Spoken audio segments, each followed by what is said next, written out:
My name is Drew Collins. I'm 18 years old. And 3 weeks before I was supposed to start college, I found out my parents stole $187,000 from me. My grandmother saved that money over 18 years. Every month. Every single month.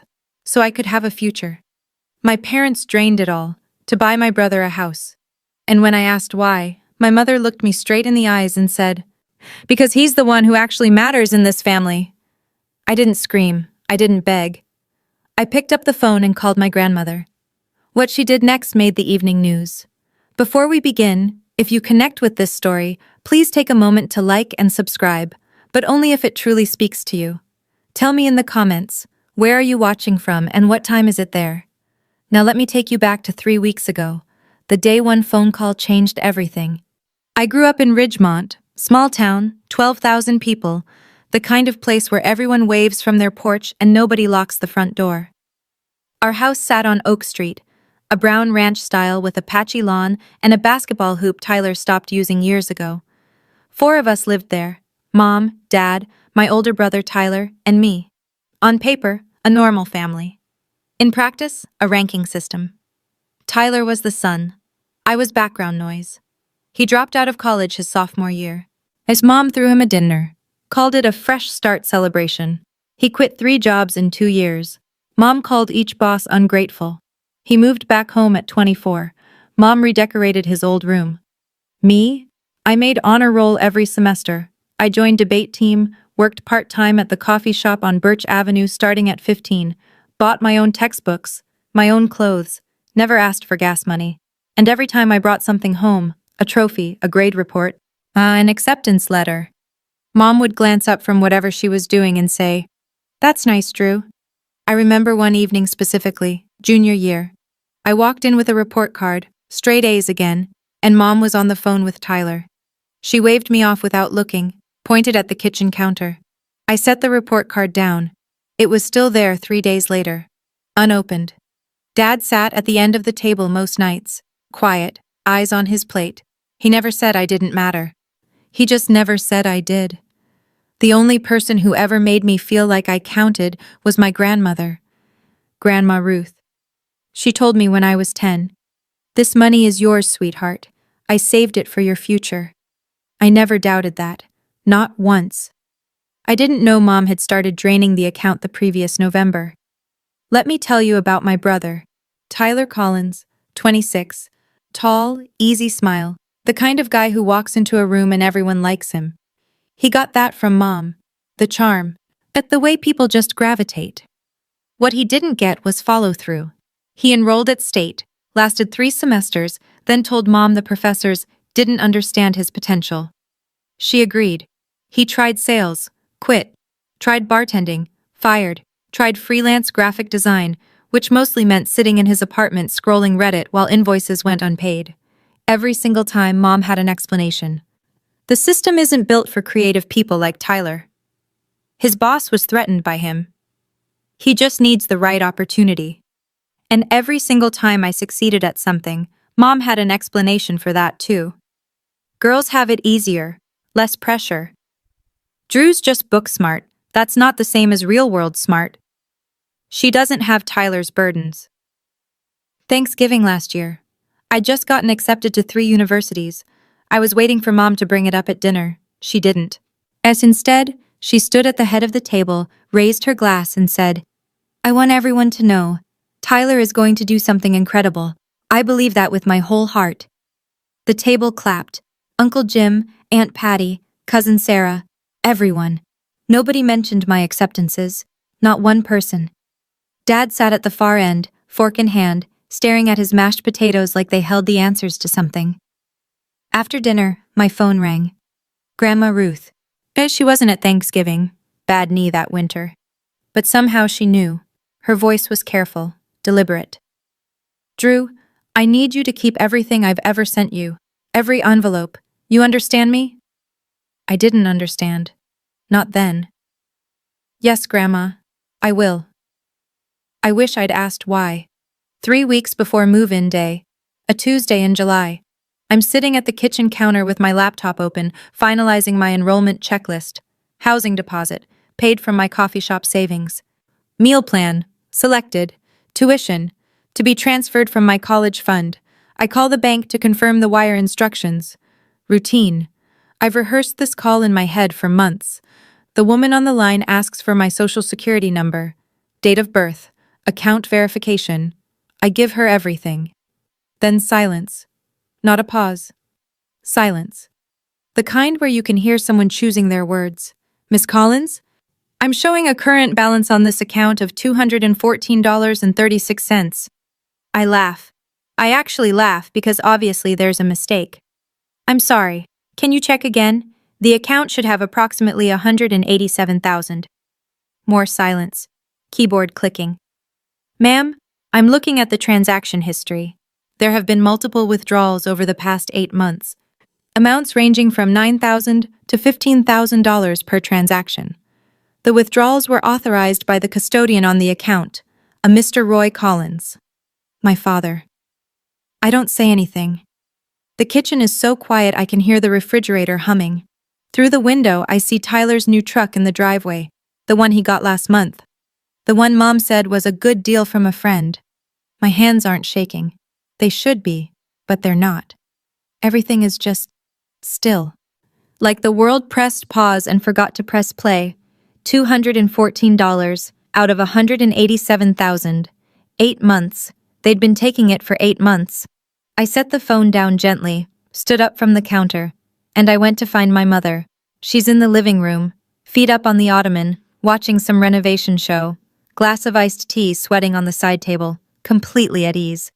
Mom, where is my college fund? She doesn't flinch. He doesn't even look surprised. She picks up the remote, mutes the TV, and turns to face me like I've just asked about the weather. We used it for your brother's house. He needed it more than you do. The room tilts. Not physically, but something shifts inside me. Some load-bearing wall I didn't know was there just cracked.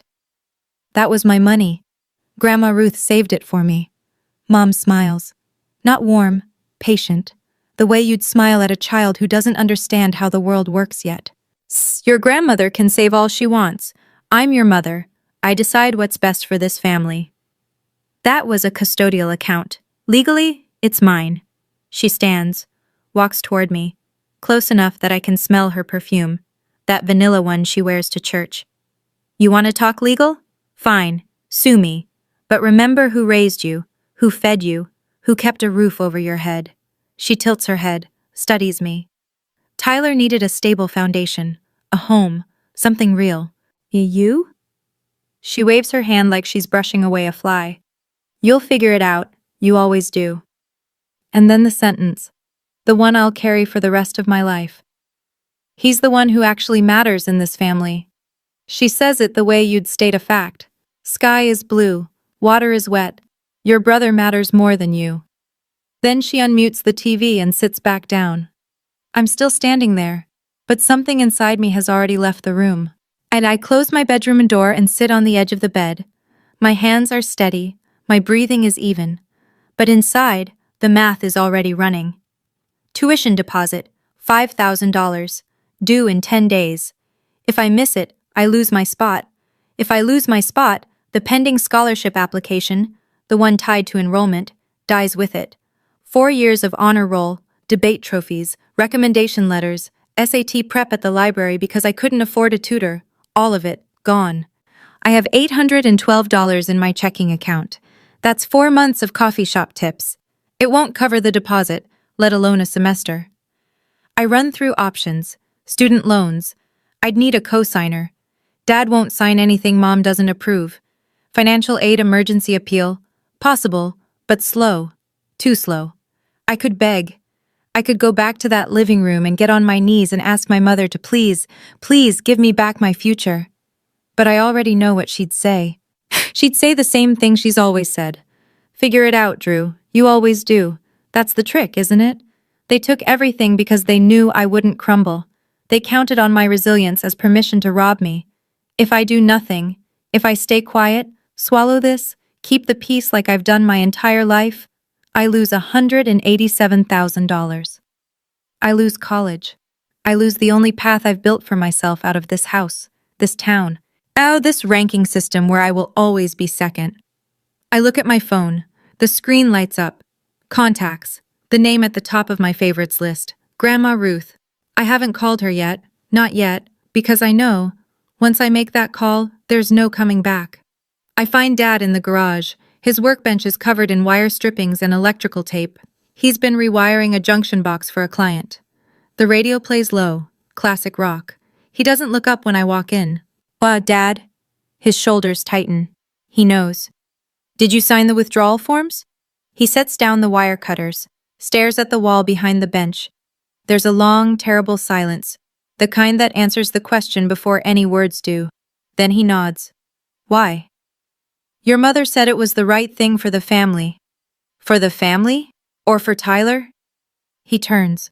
His eyes are red at the edges. Not from crying, from not sleeping. I can see it now. The way his jaw clenches. The way his hands fidget.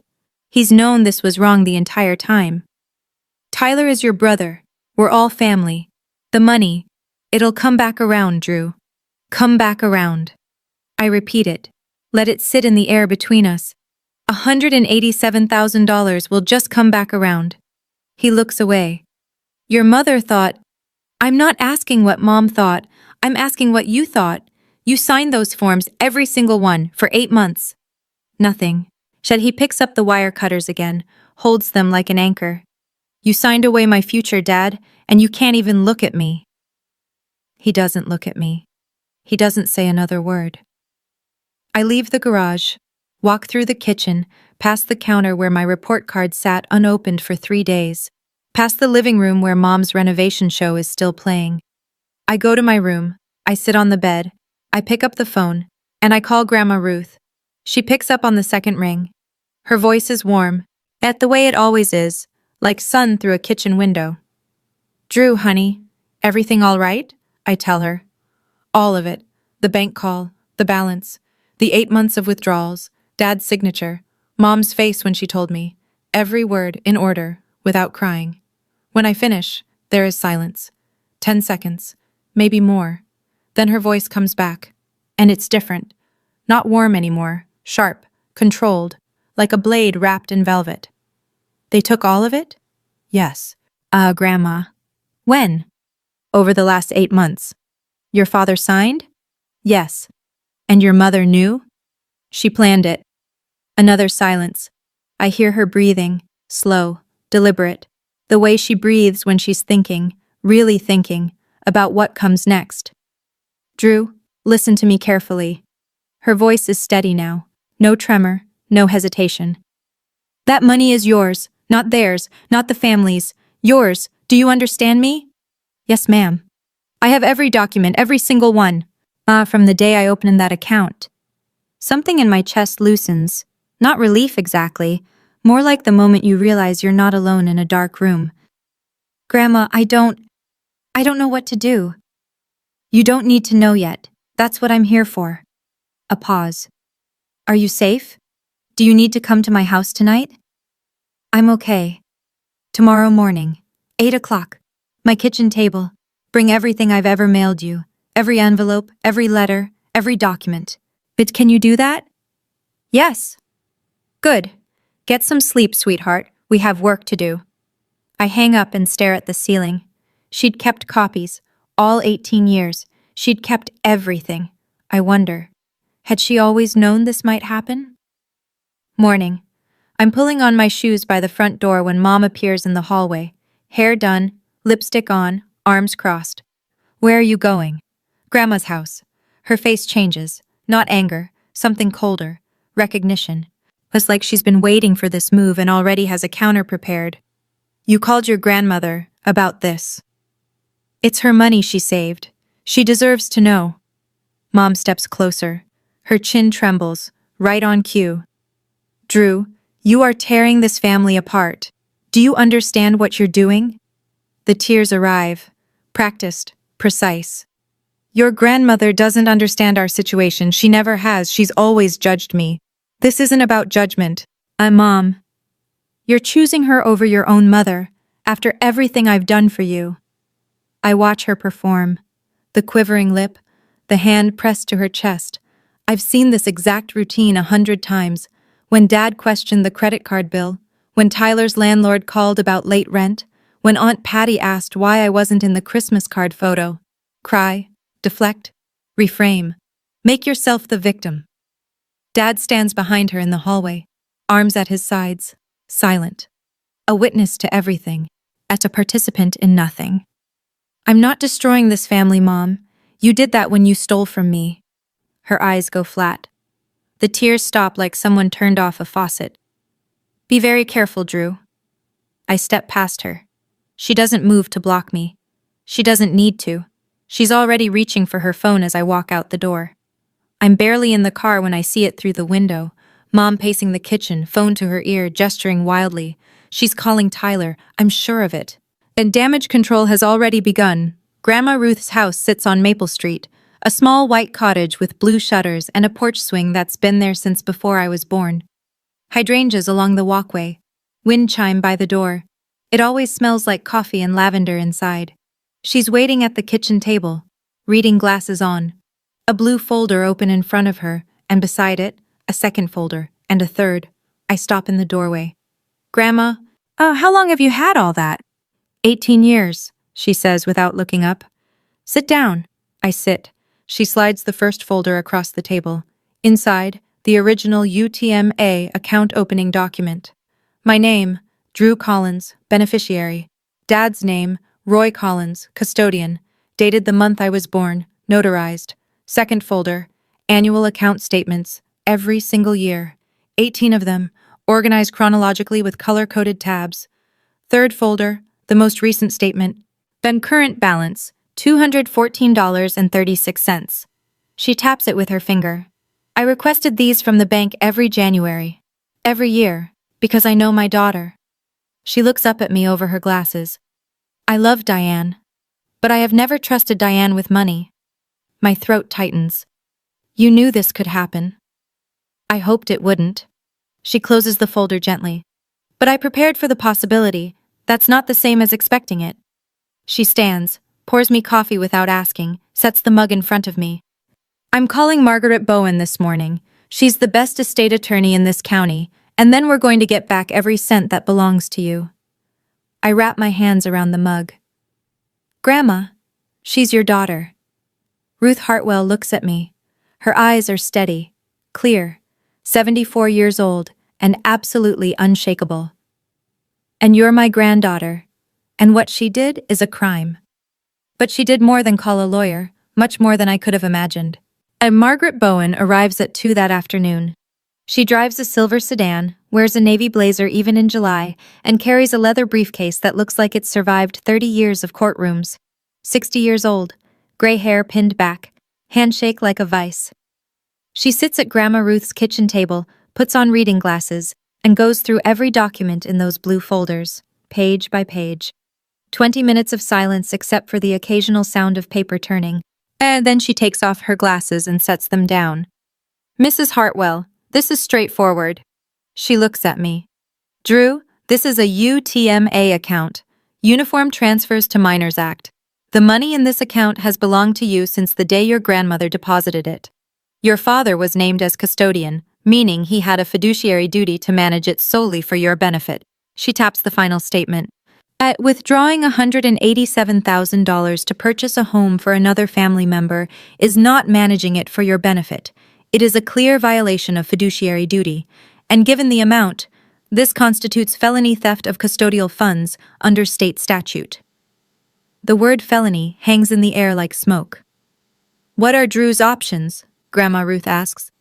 2 paths, civil lawsuit for restitution, getting the money back, and a criminal complaint filed with the district attorney's office. Margaret pauses. You can pursue one or both.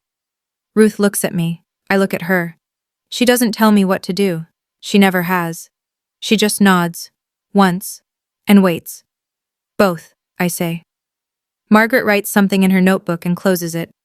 I'll file the complaint tomorrow morning. I'll need both of you available for statements.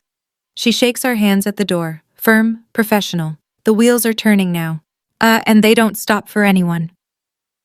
After Margaret leaves, I expect Grandma Ruth to sit back down, rest, process. She doesn't. She picks up her phone and scrolls through her contacts with the focus of a woman who has already mapped out her next 3 moves. Grandma, what are you doing? Calling Karen Avery. I blink. Karen Avery, the reporter, Channel 7. She was my student, class of 2003. Good head on her shoulders, honest. Grandma, are you sure? That's public. Everyone will know. Ruth sets the phone on the table and looks at me, really looks at me, not with anger, not with urgency, with the calm certainty of someone who has watched her daughter rewrite the truth for 40 years.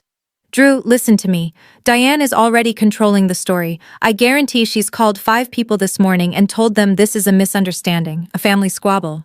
She'll go to church on Sunday and shake hands and smile and say her mother is being difficult. She leans forward. Your mother has survived every crisis in her life by making sure nobody hears the other side. She relies on our silence. That's how she operates. That's how she's always operated. I think about the Facebook post I know is coming, the one where Mom casts herself as the victim. I think about how convincing she is, how she cried this morning on command, how even I, my who knows better, almost believed her. If we stay quiet, Ruth says, she turns this into a family disagreement. The DA sees a he said, she said, and she walks away. She picks up the phone again. I didn't save that money for 18 years to let my daughter steal it in silence. She dials. I sit at the table and realize, my grandmother isn't just angry, she has a plan, and I have no idea yet how far it will go. By that evening, Mom is in full operation. My phone buzzes 11 times between 6 and 9 p.m. I don't answer. She calls Grandma Ruth. No answer. She texts us both. This is a family matter. You are destroying everything.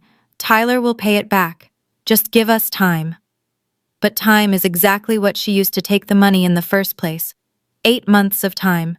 Quiet, calculated, month after month. Tyler calls me at 8:30. I pick up this one. Drew, Mom says you went to Grandma's. She's freaking out. She told me to come over there and smooth things over. Tyler, did you know where the money for your house came from? Silence. Then, Mom said she took out a home equity line. That's what the paperwork showed. There was no home equity line. She lied to you too. More silence. I can hear him breathing. Drew, Listen, let me talk to Grandma. I can fix this. You can't fix this, Tyler. It's already broken. I hang up, set the phone face down. And meanwhile, and I don't find this out until the next morning, Mom is calling neighbors, friends from church, posting in the Ridgemont Community Facebook group at 9:47 p.m. Please pray for our family. My mother is trying to tear us apart over a misunderstanding about finances. I've always put my children first. I just ask for your prayers and understanding during this painful time. 62 reactions by midnight. Hearts, prayer hands. Stay strong. And Diane. She was already rewriting the story. That's what she does. She was never going to stop. Not until someone told the truth louder. And right about then, I didn't know. But Grandma Ruth was sitting in her kitchen, drafting an email to Karen Avery with 3 blue folders at her elbow. I sat in my room that night staring at Mom's Facebook post. 62 people sending her prayers. And I thought, am I the one in the wrong here? She called it a misunderstanding. A part of me, and the part that spent 18 years wanting her to love me, wanted to believe that. But $214 in my account is not a misunderstanding. That's a choice. And her choice didn't include me. If your mother took $187,000 from you and called it a family decision, would you believe her? Or would you keep going like I did? Tell me in the comments. 2 days later. Saturday, my high school graduation party. I don't want to go. And it feels like walking into a stage play where everyone has the wrong script. But Grandma Ruth calls me that morning and says, "Go, sweetheart. Smile. Be gracious. Let your mother feel comfortable." Something about the way she says it makes me think this is part of a larger design. But I don't ask. The party is at our house on Oak Street. Mom has gone all out. Streamers in the school colors. A banner that reads, "Congratulations, Drew," in gold letters. Catered sandwiches from the deli on Main. A sheet cake with my name on it. 30 people fill the living room and spill onto the back patio. Uncle Jim and Aunt Patty. cousin Sarah. 3 of my teachers, including Mrs. Patterson, who taught me AP English for 2 years. Neighbors, Mom's church friends, a few of Dad's work contacts. Tyler is here too. He sits in the corner of the patio with a beer, barely talking. He looks like a man who hasn't slept in 3 days. Mom glides through the room like she's hosting the Emmys. Lipstick perfect, smile locked in place. She touches shoulders, refills glasses, laughs at every joke. At one point, she stands near the banner and puts her arm around me for a photo. "I'm so proud of this girl," she announces to no one in particular. "My independent little fighter, she's going to do amazing things." I smile for the camera. I say thank you when people hand me cards. I eat cake. But the whole time I'm watching, counting faces, 30 people in this room. Not one of them knows my college fund is gone. Not yet. It happens halfway through the party. I'm standing by the food table when Great Aunt Bonnie, Mom's aunt, walks up with a napkin in one hand and a smile so genuine it makes my chest ache. "So, Drew, where are you headed for college, sweetheart? I know Ruth must be so proud." The room doesn't exactly go quiet, but conversations thin. A few people turn. Before I can answer, Mom is there. She's materializing out of nowhere with her hand on my shoulder, squeezing just hard enough. "Oh, Drew is still figuring things out. You know kids these days. They change their minds every other week." Aunt Bonnie tilts her head. "But didn't Ruth set up a fund for her? She's talked about it for years." The room is listening now. I feel it. That collective lean-in. Mom doesn't miss a beat. Mother's fund was really more of a family investment. And we redirected it where it was needed most. She beams. "Tyler just bought his first home. Isn't that wonderful?" A few nods. A few polite murmurs of congratulation. But not everyone. I see Mrs. Patterson near the window. She's not nodding. She's watching Mom with narrowed eyes, then looking at me, then back at Mom. Her jaw is tight. Uncle Jim glances at Dad. Dad is suddenly very interested in his paper plate. Mom keeps going. "Drew has always been self-sufficient. She doesn't need a fund. She's got grit. Right, honey?" She squeezes my shoulder again. The whole room is waiting for me to agree. I don't agree. I don't say anything at all. I just look at my plate and think, she just told 30 people she stole my money, and she doesn't even realize it. After the party, the backyard empties slowly. Paper plates in the trash. Leftover cake on the counter. Mom inside, doing dishes, humming like nothing happened. Tyler catches me on the back porch. Drew? Wait." I stop. He looks terrible.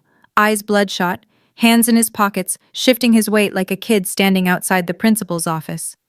"That fund, was it really yours? Like, legally? Only yours?" I pull up the photo on my phone, the one I took at Grandma Ruth's kitchen table, the UTMA document. His eyes scan it. Beneficiary, Drew Collins. Custodian, Roy Collins. No mention of Tyler. No mention of Diane. No mention of family. His face drains of color. "Oh, I didn't know," he says, almost a whisper. "Drew, I swear to God, I didn't know." "I believe you." Mom said, she told me it was a home equity line of credit. She showed me paperwork. She said it was all legitimate. "There was no line of credit, Tyler." He sits down on the porch step, puts his head in his hands. For a long moment, neither of us says anything. The crickets are loud.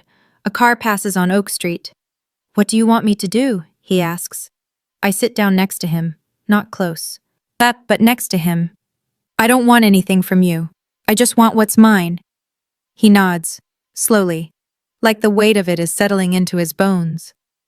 "She lied to me too," he says quietly. "She looked me right in the face and lied." "Yeah," I say. "She did." We sit there in the half-dark, 2 siblings on opposite sides of a theft neither of us planned. And for the first time in our lives, we're on the same page.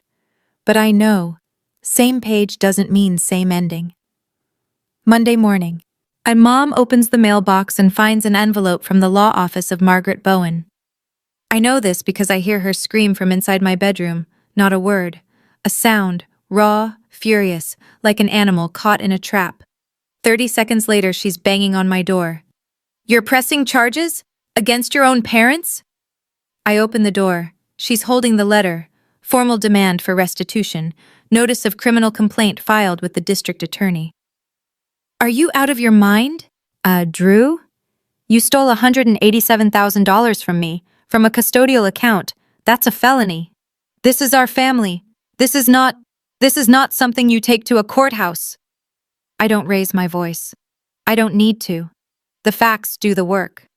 You had 8 months to tell me. You chose not to. This is the consequence. And then, the shift. The tears again, right on schedule. She crumples the letter against her chest. Her lip quivers. Her voice drops to that wounded whisper she's perfected over decades. I was trying to help this family. Both my children. You don't know the pressure I've been under. Tyler didn't need my college fund, Mom. Her eyes harden. The tears evaporate. And there she is, the real Diane. Not the martyr, not the devoted mother, the woman who looked at her daughter's future and decided it was currency. If you go through with this, she says, voice flat, you will never be part of this family again. I hold her gaze. I already wasn't. She stares at me for 3 full seconds. Then she turns, walks down the hall, and slams the bedroom door so hard the family photos rattle on the wall. The next morning, Grandma Ruth called Karen Avery. And everything changed. Karen Avery arrives at Grandma Ruth's house on Wednesday at 10 a.m. A cameraman, a field producer, a gray Channel 7 van parked on Maple Street. Karen is in her early 40s, and sharp eyes. She shakes Grandma Ruth's hand at the door and says, Mrs. Hartwell, I haven't seen you since sophomore English. You were a terrible speller, Ruth says, but an excellent listener. That's what matters today. They sit at the kitchen table. The blue folders are open, camera rolling. Ruth tells the story the way she does everything, calmly, completely without embellishment. 18 years of saving. $500 to $800 a month from a teacher's salary and pension. A total of $187,000, including investment returns. All deposited into a custodial UTMA account for her granddaughter, Drew Collins. She slides the documents across the table. Opening paperwork, annual statements. The final balance, $214. My daughter and her husband withdrew every penny, she says, looking directly into the camera. They used it to purchase a house for their son, not for Drew. Drew did not receive a single cent. Karen asks, And you're filing criminal charges against your own daughter? Ruth folds her hands, steady, unshakable. I love my daughter. I will always love my daughter. But I love justice more.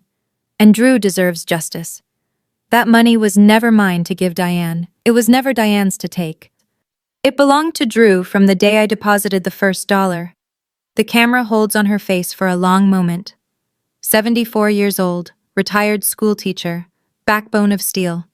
Karen Avery thanks her, packs up, and tells us the segment will air on Thursday evening's broadcast. 48 hours.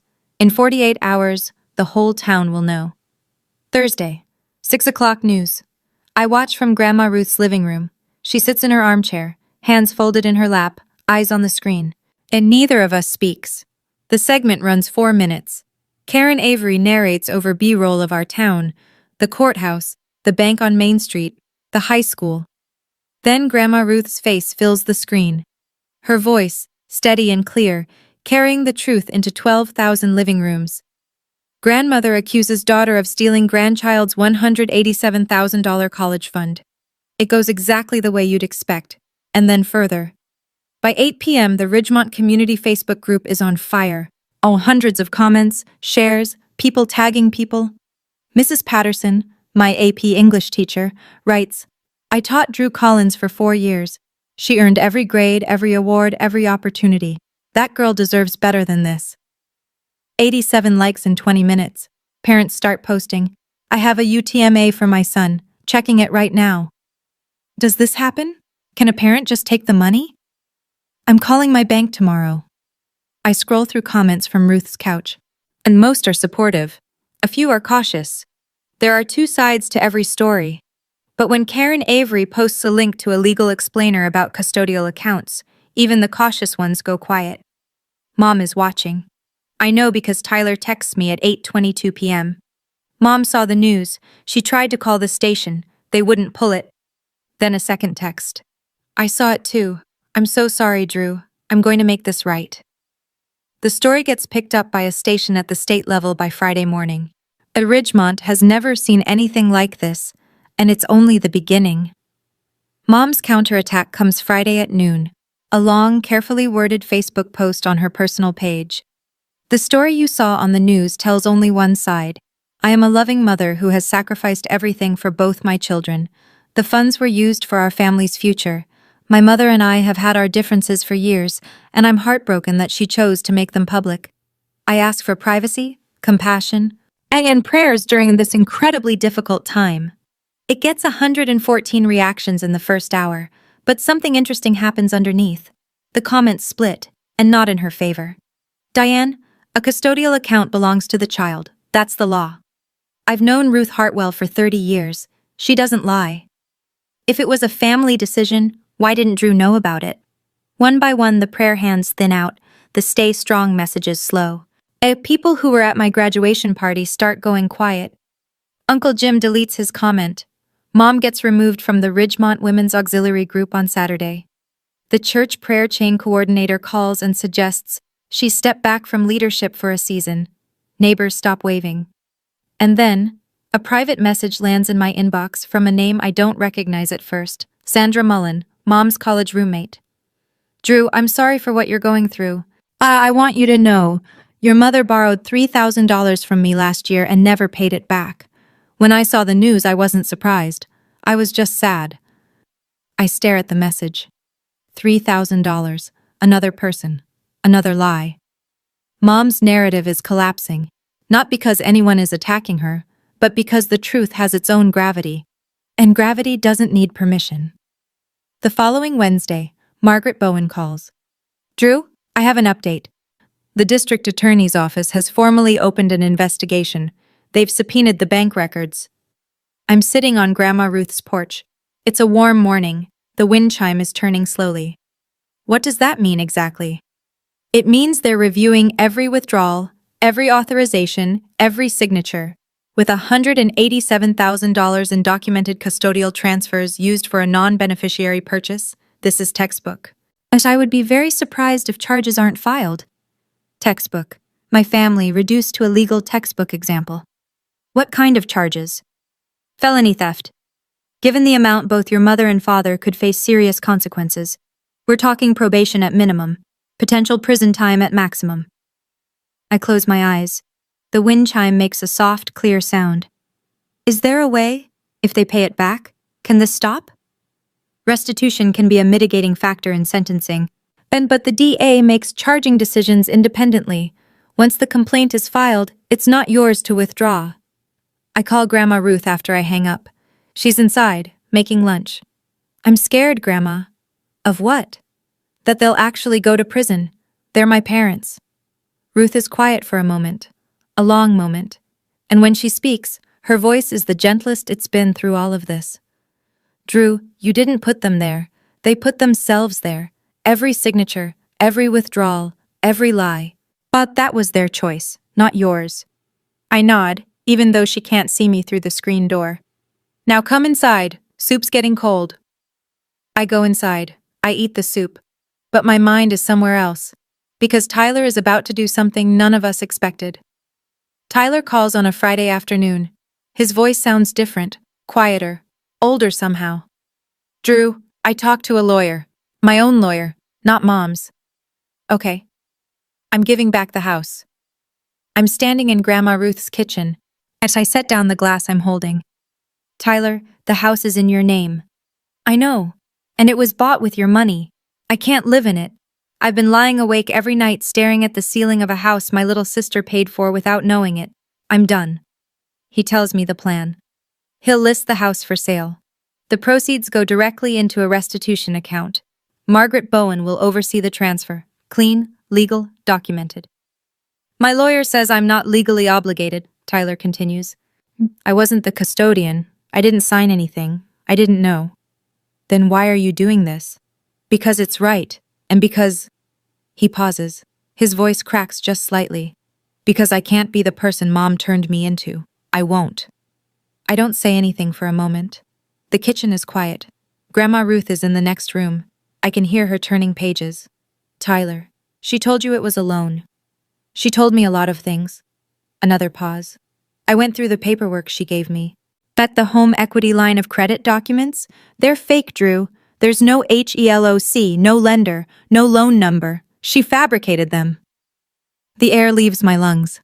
Mom didn't just steal from me. She built a paper trail of lies to cover it. She forged documents. She lied to her own son's face. Thank you, Tyler, I say, because it's all I can manage. Don't thank me. I should have asked questions a long time ago. He hangs up. I sit down at the table and stare at the wall. This family is broken. But maybe not all of it. 2 weeks later, the DA makes it official. Diane Collins and Roy Collins are formally charged with felony theft of custodial funds. The amount? $187,000. The charge? Misappropriation of UTMA assets held in fiduciary trust for a minor beneficiary. Karen Avery runs the update on Thursday's broadcast. Ridgemont couple faces felony charges after allegedly draining granddaughter's college fund. Mom hires a defense attorney. That his strategy is predictable. Argue that as custodian, Roy believed he was acting within his rights, that the family understood the funds to be collective. A misunderstanding of custodial obligations. But the bank records tell a different story. 9,000 here, 12,000 there, 15,000. Spread over 8 months, just below the reporting thresholds that would trigger automatic alerts. Calculated, deliberate, not a misunderstanding, a strategy. And then Tyler's revelation about the fabricated HELOC documents reaches the DA. That changes everything. Falsified paperwork turns a bad decision into premeditation. Roy, through his lawyer, approaches the DA with a plea offer. He wants to cooperate, admit fault, accept responsibility. Mom refuses. She's still fighting, still insisting this was her right as a mother. I watch the news from Grandma Ruth's living room. The same armchair, the same folded hands. I didn't want them in court, I say to no one in particular. I wanted them to be my parents. Ruth reaches over and squeezes my hand. She doesn't say anything. She doesn't need to. Outside, the streetlight on Maple flickers on. The sun is going down over Ridgemont, and the Collins family, whatever that word used to mean, will never be the same. But the truth is out, and truth, unlike money, can't be withdrawn. While the legal machinery grinds forward, Grandma Ruth does what she's always done. She acts. On a quiet Tuesday, she meets with Margaret Bowen at the attorney's office downtown. I sit beside her. Margaret has paperwork spread across the conference table, but this time, it's not about the case. It's about the future. I want to establish an irrevocable trust, Ruth says. For Drew, no family member as trustee, a corporate trustee, the bank. Margaret nods. That's the safest structure. No individual access except Drew, and only after she turns 21. Distributions limited to education and essential living expenses. Ruth opens her purse and pulls out a cashier's check. She slides it across the table. $42,000. I stare at it. Grandma, that's everything I have left. She says it plainly, like she's telling me the time. My savings, my pension reserve, everything that isn't this house and my Social Security. I can't take that. You're not taking it. I'm giving it. What, the same way I gave the first dollar 18 years ago. She puts her hand on mine. Her fingers are thin, warm. It's not 187,000, but it's enough to start. I cry. For the first time since this whole thing began, I sit in the lawyer's office and cry like I'm 10 years old. Ruth doesn't tell me to stop. She doesn't say it'll be okay. She just holds my hand and waits until I'm done. You are worth every penny, Drew. You always have been. Margaret files the trust paperwork that afternoon. $42,000. Protected, untouchable, waiting for me. My grandmother is 74 years old. She just gave away her entire safety net. For me. Because she believes I'm worth it. And for the first time in a long time, I believe it too. Consequences don't arrive all at once. They accumulate like snow on a roof. Quiet at first, then heavy enough to change the structure. As Mom gets let go from her part-time job at Ridgemont Floral. Mrs. Garza, the owner, calls her into the back room on a Monday and says, "Diane, I can't have someone facing felony charges representing my shop. I'm sorry. Mom tells Dad it's because business is slow. Dad knows better. He doesn't say anything. Dad's work dries up too. He's a self-employed electrician, has been for 20 years, but in a small town, reputation is the only resume that matters. 2 regular clients cancel contracts the same week, a third stops returning calls. Nobody sends a formal letter. They just disappear. Mom gets removed from the church women's auxiliary board. Not asked to step down. Removed. Pastor Davis calls the house and requests a private meeting. Mom doesn't go. The neighborhood shifts, subtle but unmistakable. Mrs. Whitfield across the street used to wave every morning. Now she checks her mailbox with her back turned. At the Petersons next door stop inviting my parents to the 4th of July barbecue. Tyler sells the house. It closes in 6 weeks. Net proceeds after fees, $178,000. Every cent goes into the restitution fund that Margaret Bowen set up. Tyler moves into a studio apartment across town. He picks up extra freelance work. He doesn't complain. Tyler and I still talk. Short conversations, careful ones. Yet he texts every few days. Hope classes go well. I reply, thanks, hope you're okay. We're not where we were, but we're not gone either. The town doesn't forget. But the town also doesn't pile on. People just adjust. They rearrange their understanding of who Diane Collins really is. And that for someone who built her life on image, is the worst punishment of all. I don't ask for help. I never have. That's kind of the whole problem. But help comes anyway. Mrs. Toll Patterson, my AP English teacher, the one who watched Mom's speech at the graduation party and didn't nod, starts a GoFundMe 3 days after the Channel 7 story airs. The title? Help Drew Collins Get to College. Goal? $20,000. It hits 20,000 in 16 hours. By the 72-hour mark, the total is $67,000. Donations from across the state. $5 here, $50 there, a few anonymous gifts of $500. People I've never met. Writing notes like, I was the overlooked daughter too, go get your degree. And, Ruth Hartwell taught my mother in 1987. The apple doesn't fall far. Then the university calls. The admissions office. A woman named Dr. Simmons. Drew, we've been following your situation. We'd like to offer you a full tuition scholarship based on your academic merit and demonstrated community leadership. I'm sitting on Grandma Ruth's porch when she says it. My hand shakes for the first time in weeks. So, full tuition? Full tuition. 4 years. We believe in you, Drew. I hang up and walk inside. Ruth is at the kitchen table. Always the kitchen table, reading the newspaper. I stand in the doorway. She looks up. I got it, I say. Full scholarship. Her face doesn't change at first. Then her chin trembles. Then her eyes fill. And Ruth Hartwell, the woman who filed criminal charges against her own daughter without shedding a single tear, cries. And it's the only time I've ever heard her cry. I knew you would, she whispers. I always knew. The GoFundMe gets redirected to living expenses and books. Every dollar accounted for, every penny toward the future. And somewhere in the list of donors, an anonymous gift of $500. I find out later it was Tyler. 4 months later. October. The leaves on Maple Street have turned gold and the air smells like wood smoke in someone else's fireplace. Roy's plea deal goes through first. He pleads to misdemeanor theft, reduced from felony, in exchange for full cooperation and testimony. 3 years probation, $93,500 in restitution, his half. He stands in the courtroom in a gray suit that doesn't fit quite right and says, I accept responsibility, Your Honor. He doesn't look at me, but I see his hands trembling at his sides.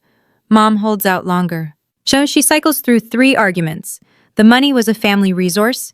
She had custodial discretion. Ruth was acting out of spite. Her attorney pushes each one. The judge listens. The evidence speaks louder. The fabricated HELOC documents seal it. In the end, Diane Collins accepts a plea. Felony theft, reduced to Class 4. 5 years probation. $93,500 in restitution.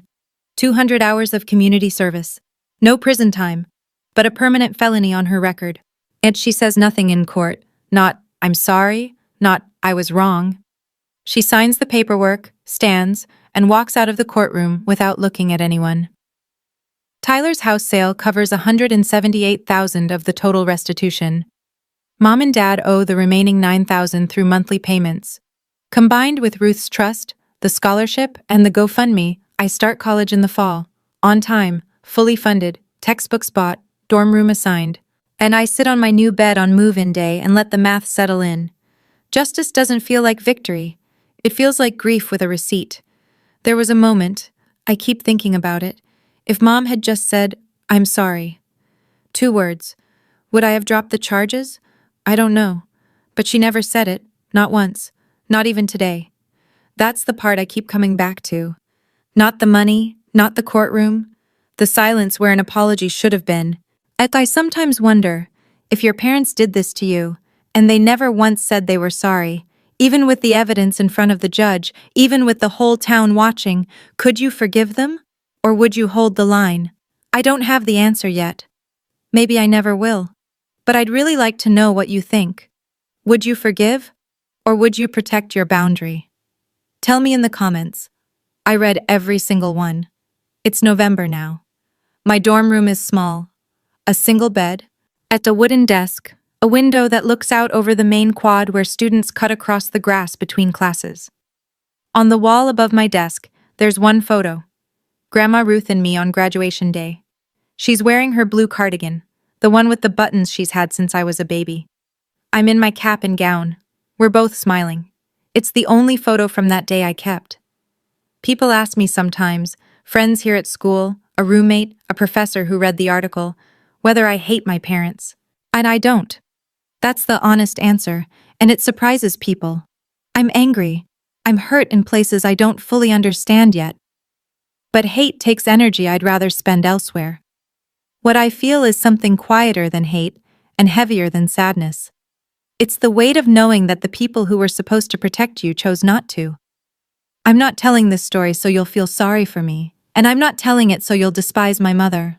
As I'm telling it because I spent 18 years believing that silence was strength, that if I was just good enough, quiet enough, easy enough, eventually I'd be seen. I was wrong. Silence wasn't strength. It was permission. And when I stopped giving permission, everything changed. If you're in a situation where someone in your family is taking from you, your money, your peace, your sense of self, I want you to hear this. Setting a boundary is not betrayal. It's not burning a bridge. It's building a door, one that only opens from your side. You get to decide who walks through. I don't know if my parents will ever come back to that door, but for the first time, the door is mine. I call Grandma Ruth every Sunday night at 7. She's still in the house on Maple Street, still has the blue shutters, the wind chime, the hydrangeas. She told me last week that the porch swing needs new chains. I told her I'd fix them over winter break, and she said she'd believe it when she saw it. The blue folders are still in her kitchen drawer. Just in case, she says. I don't argue. Tyler texts me every few days. Short messages. Nothing heavy. How's the food in the dining hall? Terrible, but free. Ha, hang in there. We're rebuilding something. I don't know what to call it yet. It's not what it was before, because what it was before wasn't real. This is slower, more careful, built on something that might actually hold. But Mom and Dad, I don't talk to them. No calls, no texts, no visits. 2 months after the sentencing, a letter arrived at my dorm. Handwritten. Mom's stationery. The cream-colored kind with her initials embossed at the top. I sat on my bed and opened it. Dear Drew, I know you may not want to hear from me. I want you to know that I did what I thought was right for this family. Your father and I have always tried to give both our children the best we could. And I hope one day you'll understand that. I read it twice, then a third time, looking for the word sorry. It wasn't there. I folded the letter, put it in my desk drawer and closed it. Maybe one day I'll write back. Maybe I won't. But that choice, for the first time in my life, is mine. I look out the window at the quad. Students walking to class in the cold. Breath visible. Futures ahead of them. Mine too. For the first time in my life, my future is in my own hands. If you're still here, if you stayed through all of it, thank you. I know this story is heavy. I know it's the kind of thing that makes you want to check on the people you love and double-check the accounts you thought were safe. I know because I felt all of that, and I lived it. I didn't tell you this for pity. I didn't tell you this for revenge. I told you because somewhere out there, someone is sitting in their bedroom right now, staring at a bank statement that doesn't make sense. And they're wondering if they're crazy.